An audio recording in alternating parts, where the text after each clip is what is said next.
Nilqawkom għal Maltarti, il-programm ta' attwalità fl-arti u l-kultura.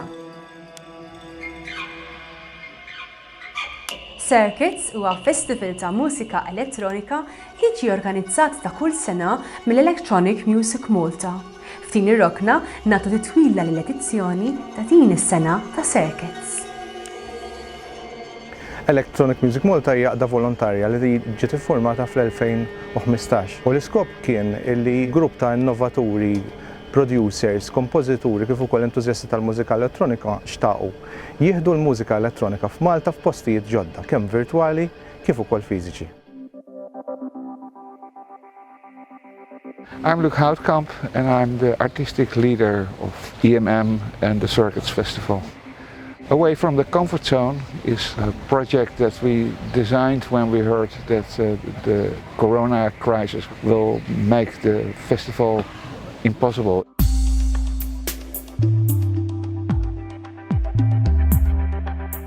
At the moment we decided to make films from it and not do it live. We had an actor, Jeremy Gretsch, working with Neil Hales, and they fused as a team the history of violence around Malta. What I did was I thought of a plan to confront electronic musicians in Malta with people that they would normally not choose to collaborate with. Give people a challenge. That's how we came to the title.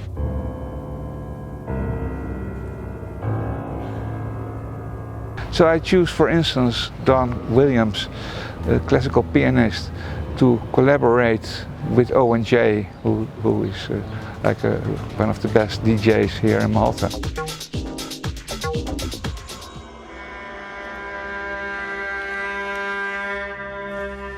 Circuits din is-sena ħajkun organizzat mis-17 Ottubru l-qoddim u ilu s'issa jseħħ mill-2016. U okkażjoni fejn aħna nagħmlu serje ta' performances, diskussjonijiet, ikonna installazzjonijiet kif ukoll nitkellmu fuq l-aspett tal-music making u l-aspett tal-innovazzjoni fil-mużika elettronika. Dis-sena hija sena speċjali għal Circuits għax minn dis-sena għal 3 snin li ġejjin ħajkonna strategic partnership mal-Arts Council Malta. Kif ukoll għandna kollaborazzjoni mal-Goethe Foundation grazzi għal German Maltese Circle.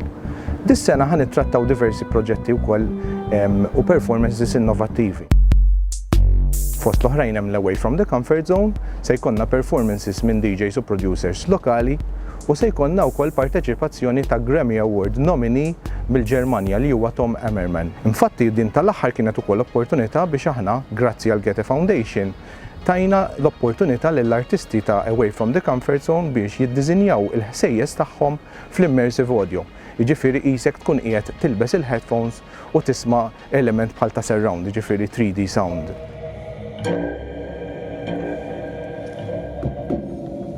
Xi ħaġa oħra innovattiva li għandna f'Circuits ta' dis-sena huwa wkoll l-launchjar ta' device, synthesizer device illi ikkommissjonajni aħna li jismu Storbju.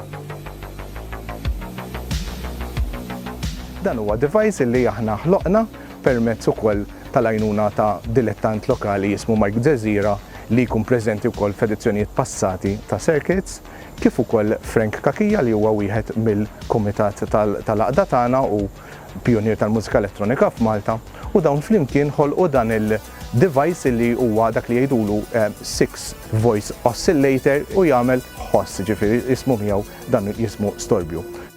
Dan il-proġett bih aħna ħanqajmu wkoll interess għal dawk li jkunu jixtiequ jibnu apparat huma, ġifieri dak li jgħidulu do it yourself synthesizer building. U infatti ħanagħmlu workshop fuq dan is-suġġett. Bħal fi snin oħra, Circuits ħajkollha sensiela ta' diskussjonijiet u taħdidiet li ħajtrattaw diversi suġġetti.